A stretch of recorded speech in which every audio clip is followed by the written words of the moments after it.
I'm Beverly Pryor, as Keva said, and I'm a licensed teacher here at Unity Dallas, and it's my pleasure to speak with you today. I'm just back from a trip, as she said, and I'm still somewhat dealing with a little jet lag, so if I get a little silly, how is that different from any other time when I talk, right? But I was actually on Monday en route. I was in India. I had to come back through the UK, and I got a text from Robert Edwards, and he said, can you do the talk on Sunday, Palm Sunday? And I was like, automatically, yes, right? When Robert asked me to do something, when we get a chance to serve, it's yes. And then I started thinking, and I had a 3-hour delay in the UK, and then another 10 hours on the flight. It's like Palm Sunday. Palm Sunday. What do I know about Palm Sunday? Well, the typical, right? We have our palm. Did everybody get a nice palm branch today? You can wave it in the air, enjoy it, just like you just don't care. So it's symbolic, right? It's symbolic of the experience that Jesus had. A lot was going on in Jerusalem at this time. It was Passover. Jewish people were coming into the city for the festivities. And also at the same time, Pontius Pilate and the Roman soldiers were entering the city of Jerusalem, representing Rome in order to collect taxes, because they had occupied this city and also taken over the temples as their centers of commerce. So on the one hand, you've got the Roman soldiers marching in, right? And this is all very business. And Jesus said, render unto Caesar what is Caesar's, right? So they're coming into town. You can imagine the fear, right? The stomping and the marching, and people are not saying yay and waving palm branches and welcoming the soldiers. It's just business. But on the other hand, Jesus, who'd been out in the villages and the countrysides, teaching and healing and reaching out to people and saying, these things and even more so shall you do. He was connecting and raising the consciousness of the people. He's coming into town on a donkey, very humbly and very quiet, yet the masses are gathering and they're taking off their coats to make a path for Jesus. And if they didn't have a coat, they laid down palm branches. So the palm branches represent the path to consciousness, right? The path to a higher consciousness. And they're all supporting, and they were treating Jesus like royalty. So therein lies the rub, right? Here we're in Jerusalem. Pontius Pilate is entering over here. Jesus is coming gently over here and having all the adoration and the love. So there's tension being created just on this first day, on Palm Sunday. And this is a wonderful book. Marcus Borg and John Dominic Crossan, if you're familiar with the Jesus seminars, they're scholars, they've done so much work. This book starts with Palm Sunday, but day by day by day lays out the whole Holy Week journey. And you can see the tension building. You know, one of the days Jesus wants a fig off of a tree and doesn't have it, he curses the tree. Another day he goes into the temple and, turns over the tables for the money changers. So you can, in the story, there's the building of this tension. And think of it this way. Think of it as sort of the same tension we have in our lives between our heart and our head, right? So when we are on a spiritual path, the path laid down by the palm trees, by the cloak, the intentional path that we are on, and we are all on the spiritual path of one degree or another, willingly or kind of being pulled along by circumstances in your life. We're all on a spiritual path. But that is through our heart, right? But there's always that tension of what's going on in our head. Just like with Pontius Pilate and the Roman soldiers there to collect taxes to take back to Rome, we too have jobs, we have taxes, we have obligations, we have things that we have to do. So in this dynamic of Jerusalem, and the city of Jerusalem represents spiritual peace. So just think about your journey in different times where you've been working through something. From your heart, you're moving in one direction, and your head is saying, yeah, but, I would love to have peace and love and all that, but, that person, they get on my nerves, and, you don't understand my work environment. And so our head is blocking us, but our heart is bringing us forward, right? So there's that creative stress, out of which good things are produced. So this is Palm Sunday. This is setting the stage for that Holy Week. Now, I know you're all excited to know, and I think Kevin mentioned it, that David and Donna McClure will be back this weekend for a Good Friday service and also for Easter Sunday. Yes, you may applaud. So they'll be covering a lot of different things. So I'm going to really stick with the focus on Palm Sunday. Now, we don't study the Bible in unity from a literal sense. And there's some value of understanding this historical fact that, yes, Rome had co-opted the temples and these things were happening, and that it was Passover and Jewish people were on pilgrimage, and there was a lot of activity and taxes being paid, and there's that balance of the spiritual pilgrimage and the tax paying. But what we're really here to look at is the metaphysical, or the allegorical representation of this story and how this applies in our own personal life, right? It's not just about, okay, let's every year talk about what happened back then. It's about what was happening and how does that relate with this, what is happening to us and in us every day in our lives. And how can we put that together? So Jerusalem, representing that spiritual peace, the city, this two confluence of the conflicting forces. This happens with us all the time, right? When we're seeking peace, when we're seeking a deeper understanding, we may choose a certain spiritual, we're going to meditate more. We're going to go to more classes. We're going to have more dialogue. We're going to be in reflection. And it seems like all of a sudden, work gets in the way. The children have more demands. All those mental things start being in conflict with our spiritual goals, right? But really what we're looking for is that peace that Jerusalem represents. So the fact is, all those things that seem like they were never an issue before, they were always there. It's just that you didn't have the commitment to move in this direction. Right? Those things just didn't matter, that you had to spend time doing this and that, because you didn't have that commitment to gather, to move to that greater understanding, to raise your consciousness about who you are in the world and what it is that is for you to do and how are you to be in the world, right? So Jesus was off in the countryside and nobody was really paying any attention. But what was he teaching?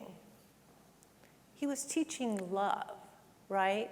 He was teaching, boil it down, whatever his story or parable might be, boil it down and it's always about love. Love God and love your neighbor as yourself. Always comes right down to love.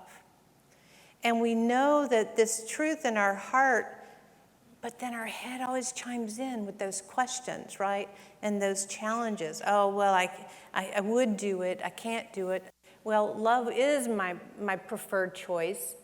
But I don't really know I don't know how are people going to respond? We've always got the excuses.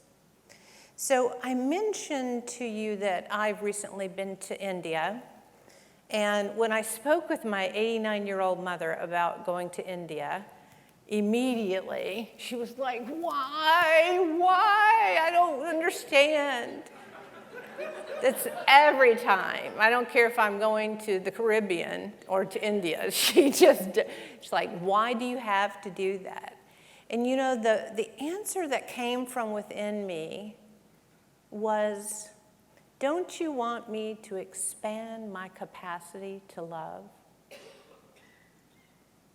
I didn't know it until that statement came out.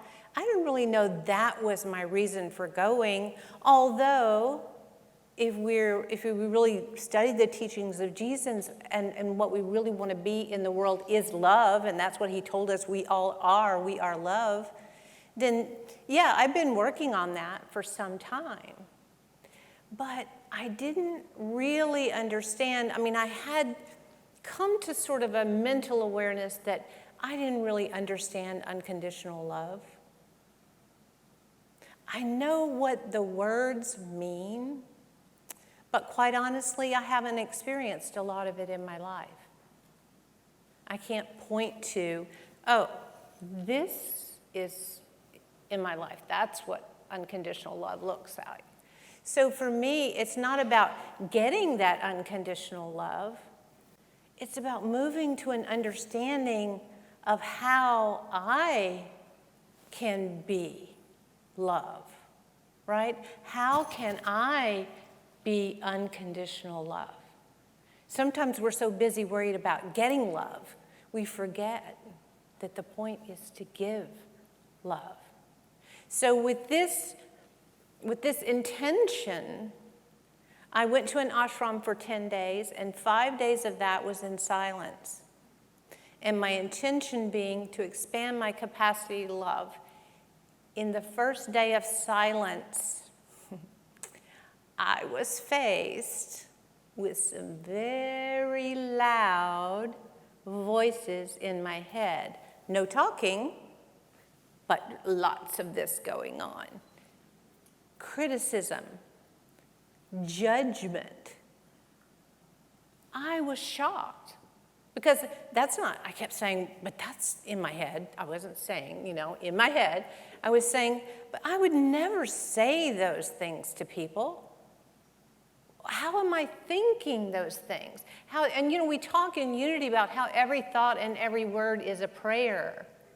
And we think it's just those words that we're conscious of thinking. But when you go into silence, you become very acutely aware of the subtleties of the things that you're thinking. And my quest to expand my capacity to love was like right here in my face. Because if I'm judging even a stranger, right? Even something silly like whether or not the stripes on their yoga pants matched up.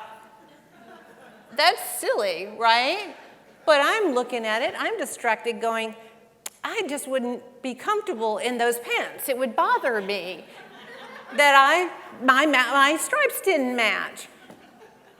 I know that's ridiculous, but can you see what I'm saying about that is separating me from that person? That is putting a distance on a heart level between myself and a potential relationship with this person in the room, not because I'm saying she's wrong for enjoying those pants. She likes them, obviously. She's enjoying the pants. It's my head. What am I doing? How am I creating that separation? That sounds very trivial, but it's really very powerful because we put out an energetic field from us. So the more that we're looking at others and we're putting up barriers, by judging anything. It doesn't matter. You think it doesn't matter that you're judging because you wouldn't say it to their face and they don't know you, but they can feel that judgment. And if you really want to be able to love unconditionally, you have to face that stuff, you know? It's in our race consciousness, judgment and criticism and labeling. It's not a condemnation. I'm not condemning myself. Now, for the first day or so, I did. I was just like going, well, Beverly, what in the world? And it really upset me. I was just kind of, what am I doing? Hey, I was judging myself for judging. What a circle, right? So I had to come back away from that and be more gentle with my mind and accept that, those thoughts are coming up. And after a day or so, then I could find them humorous. Oh, there you go again. Well, how silly. And then once I could accept them and not push against them, then I could take that same thought and I could turn it around and I could transform it to love. I could send that same thought out as love and appreciation and connection. And that was my journey. That was my head and my heart, right? My heart wants to love at that complete and deep level. And my head is still here. It's still got stuff going on. But I'm asking it to come together, right? So there's that tension and that creation,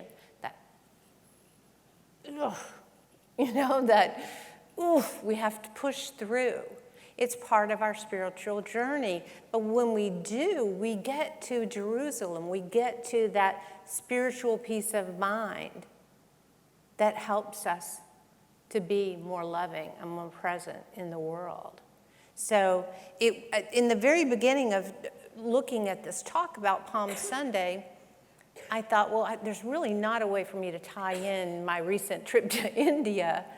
But as I was pulling this together, it's exactly what I've been going through. It's the preparation we're all doing every day. We're all preparing ourselves for higher consciousness, to be that in the world which we're called to be, right? So your palm leaves that you have that you can take home with you today, think of these as your preparation for that journey, for that path that you're on, right? What are you laying down? What thoughts and words are you laying down on the path as you bring that Christ consciousness into your city of Jerusalem, into your spiritual peace? Yes, there are going to be the Roman soldiers over here demanding payment, and they're going to cause conflict. And we're going to have our own inner conflict. But choose your path consciously. Choose how you move forward in the world. That's your free will. That's your God-given right as a human being. You are not all of God, but God is all of you and can express fully through you as you. So as I had to sort of go through that time and really have, sort of a crucifixion of my own thoughts, I had to take those thoughts and I had to not give them power, but give them release, to give them transformation into another level, into another existence. This is what we're all going through all the time. And so I had laid down my palm branches of intention before my trip. I didn't really know what I was doing exactly, right? It just came out in my conversation with my mother, which is perfect because, I love my mother. And I can say anything in the world with her, and she's a spiritual woman. And so when words do come out in that case, they're usually something that I need to listen to. They're something that I need to spend some time with. And so for all of us, we've got that potential to love, to be the love that Jesus taught us that we are. So I encourage you today, since it's Palm Sunday, to take your branch and to consciously ask, what is my intention? What is my path? How do I want to get to that level of consciousness that's calling me forth? Because we're always being called to take another step, to go deeper, to go more genuinely and authentically into our true selves. So Holy Week is a week of change. It doesn't all have to be crucifixion from the literal standpoint, but it's a week of change. And so take this time to sit with yourself, to be quiet in meditation, and to ask those questions. What does this mean to me? What's my path? What's my intention in coming through Holy Week? How may I be transformed? How may I go to the next level? And claim your own personal transformation. Don't be afraid of it. Sometimes it's minor shifts. Sometimes it's big things, and we make big changes in our life. Sometimes it's just a minor shift, and our awareness is there, and we can just make that move more gently. But have confidence in the love that you are in the world, and embrace your own transformation during this Holy Week. Thank you. God bless.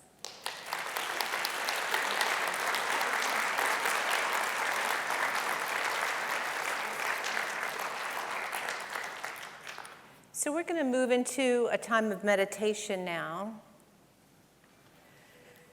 If you'd like, just sort of allow your chair to support you, put your feet on the floor, take anything out of your hands and move them to the side. And you might want to close your eyes. Just let your spine be straight. And just take in a deep breath.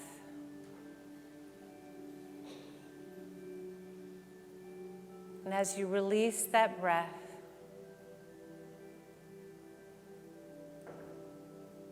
release out into the world love. Take a deep breath in and take in peace.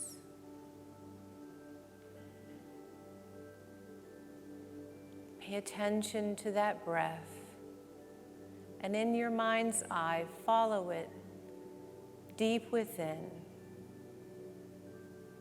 as it moves to the very center of your being, that secret place of the Most High.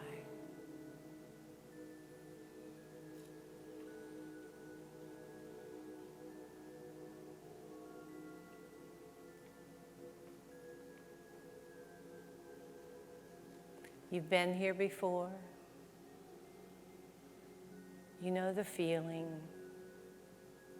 the connection,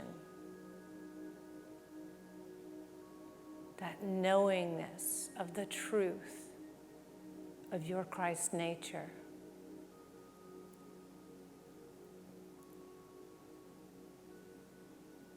Take a few moments and allow this feeling to expand, to grow from this very center out in all directions. You may sense the light, an energy moving through you.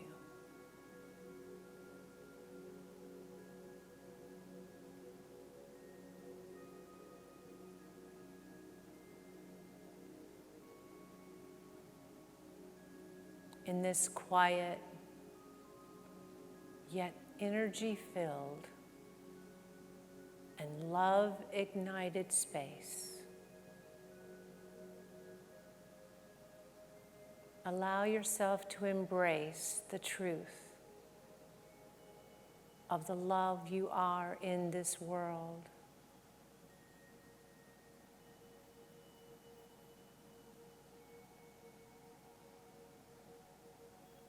Continue to breathe normally. And with each breath, notice the circulation, the energy, the very truth of your being.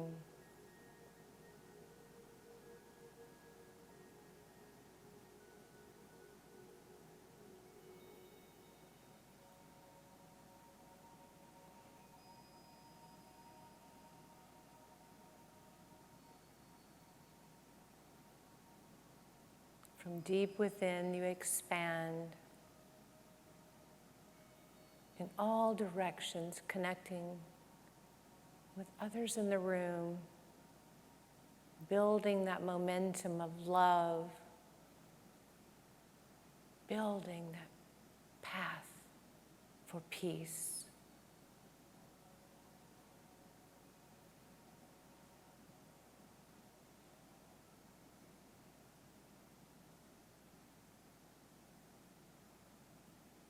Take a moment in the silence. Just allow it to come to you. What is mine to do?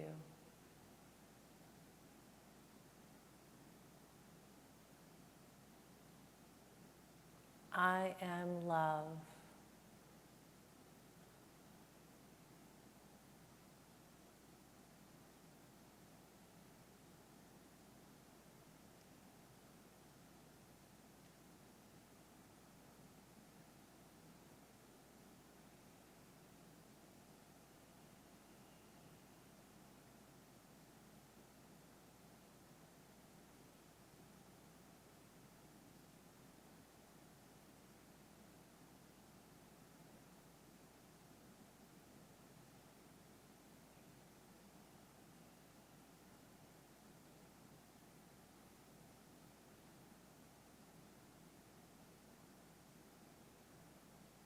With this joy,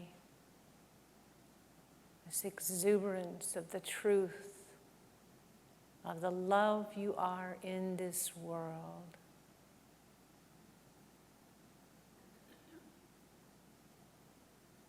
Bring that truth back with you, gently and slowly, back into this place and this time.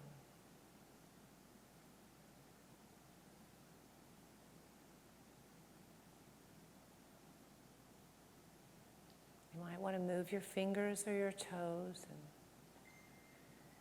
take in a deep breath. And as you release, celebrate with joy the love you are, the love you express, the truth of your Christ nature.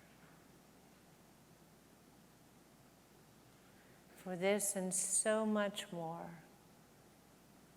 we say thank you, thank you, thank you. And so it is. Amen.